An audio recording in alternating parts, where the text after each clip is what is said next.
Selamat datang. Hari ini kita punya satu kutipan menarik nih dari buku Same as Ever, karya Morgan Housel. Oh, yang itu ya? Menarik. Iya kan? Intinya satu, mengapa dalam hidup, bisnis atau bahkan evolusi, kita semua kayaknya harus terus berlari. Ya, cuma buat mempertahankan posisi kita. Kedengarannya melelahkan banget ya, tapi ada logika menarik di baliknya katanya. Logika yang cukup brutal mungkin ya, kalau boleh dibilang. Sumber ini kan menggali kenapa keunggulan itu sekecil atau sebesar apapun pada dasarnya ya sementara aja. Sementara ya, Iya, sama kayak di alam liar gitu, Anda nggak bisa cuma sampai puncak terus santai nggak bisa. Kompetisi itu selalu ngintai. Nah, mari kita coba telusuri ini lebih dalam buat Anda. Oke, siap. Kita mulai dari biologi dulu kali ya. Ada yang namanya aturan Cope. Idenya simpel aja sih. Yang soal ukuran itu kan? Betul. Jadi, seiring waktu, spesies itu cenderung berevolusi jadi lebih besar. Kenapa? Ya karena ukuran seringkali kasih keuntungan lebih kuat, mungkin lebih sulit dimangsa. Tapi, selalu ada tapinya, kan? Selalu ada, itu dia. Menjadi besar dan dominan itu ada sisi negatifnya juga. Gimana tuh? Peneliti kayak Clauset dan Erwin itu nemuin kalau keuntungan jangka pendek dari ukuran besar ini seringkali dibayar dengan risiko kepunahan yang lebih tinggi dalam jangka panjang. Oh ya, kok bisa gitu? Iya, karena Anda jadi target yang lebih jelas kan?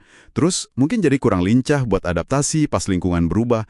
Jadi paradoksnya gitu, kekuatan justru bisa jadi, kerentanan.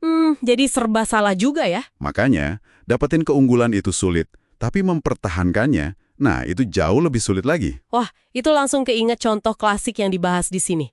Sears. Sears, iya. Bagi yang mungkin masih ingat ya, tahun 70-an itu Sears kan raksasa banget.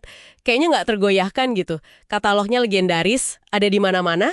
Betul, punya semua keunggulan kelihatannya waktu itu. Tapi lihat sekarang, apa sih sebenarnya yang bikin dominasi mereka runtuh gitu? Itu dia, bukan cuma satu hal tunggal, tapi kombinasi yang maut lah istilahnya. Pertama, pasar berubah. Selera konsumen jadi terpolarisasi. Maksudnya gimana tuh terpolarisasi? Jadi, sebagian konsumen nyarinya harga paling murah, pokoknya murah. Sebagian lagi nyari barang mewah atau yang sangat spesifik, niche gitu. Nah, Sears ini kayak kejebak di tengah. Oh, jadi nggak fokus ya? Iya, nyoba melayani semua tapi malah nggak unggul di mana-mana. Terus yang kedua, muncul pesaing yang lebih gesit, lebih fokus juga. Kayak Walmart di segmen murah, atau Target yang nawarin pengalaman belanja beda. Jadi mereka ngeroyok Sears dari berbagai sisi gitu ya? Bisa dibilang gitu. Mereka menggerogoti pasar Sears pelan-pelan tapi pasti. Jadi keunggulan Sears yang dulu solid banget, skala besar, katalog lengkap, itu malah jadi beban ya pas pasarnya berubah. Mereka nggak cukup cepat berlari ngikutin perubahan itu. Tepat sekali. Kisah Sears ini bukan sesuatu yang aneh, bukan anomali. Justru ini pola yang umum terjadi. Oh gitu. Keunggulan kompetitif, sehebat apapun kelihatannya di awal, selalu punya tanggal kedaluarsa. Nah, ini nyambung ke konsep inti yang kuat banget dari ahli biologi, Lee Van Fallen. Hipotesis Red Queen. Saya suka banget analogi ini. Dari Alice in Wonderland, kan? Iya, yang Ratu Merah bilang ke Alice, di sini kau tahu kita harus berlari sekuat tenaga hanya untuk tetap di tempat yang sama. Apa hubungannya nih sama evolusi dan bisnis? Nah, Van Fallen ngeliat pola yang mirip banget dalam evolusi. Misalnya gini, ada predator jadi lebih cepat. Oke. Mangsanya yang mau nggak mau harus ikut jadi lebih cepat juga. Atau mungkin ngembangin pertahanan lain. Tujuannya apa? Ya cuma buat bertahan hidup. Biar nggak dimakan ya? Betul. Terus, begitu mangsanya berhasil adaptasi, predatornya harus adaptasi lagi. Gitu terus. Jadi kayak perlombaan senjata yang nggak ada habisnya. Wah, nggak ada istirahatnya dong ya? Intinya gitu.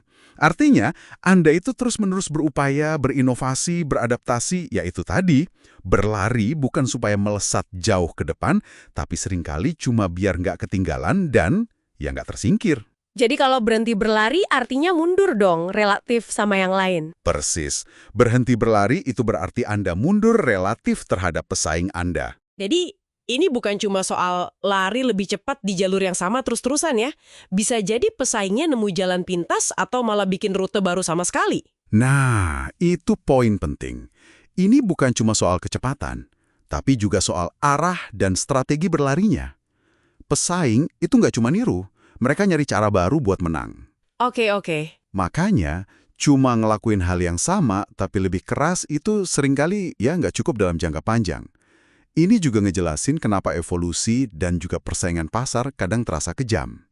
Kejamnya itu karena nggak ada panduan suksesnya gitu ya. Sistem ini nggak ngasih tahu, lakuin ini nanti kamu berhasil. Gitu bukan? Betul. Malah sebaliknya, sistem ini tanpa ampun nyingkirin apa aja yang udah nggak relevan, nggak efisien, atau ya terlalu lambat buat adaptasi. Iya juga ya. Hari ini, kita seharusnya nggak langsung mikir, wah ini bakal abadi nih. Jangan terlalu yakin gitu ya. Iya, sebaliknya wajar banget kalau suatu saat nanti mereka goyah, atau bahkan tumbang. Itu bukan anomali, itu emang cara kerja sistem yang kompetitif. Sukses kemarin itu ya nggak pernah jadi jaminan buat besok. Lantas apa nih pelajaran praktisnya buat Anda yang lagi dengerin sekarang? Ya, pertama, memahami kalau keunggulan itu sifatnya sementara, fana, itu bisa jadi kayak penawar racun kesombongan ya. Bisa bikin kita lebih rendah hati. Penting tuh. Penting banget. Dalam karir, investasi, atau pas lagi bangun sesuatu.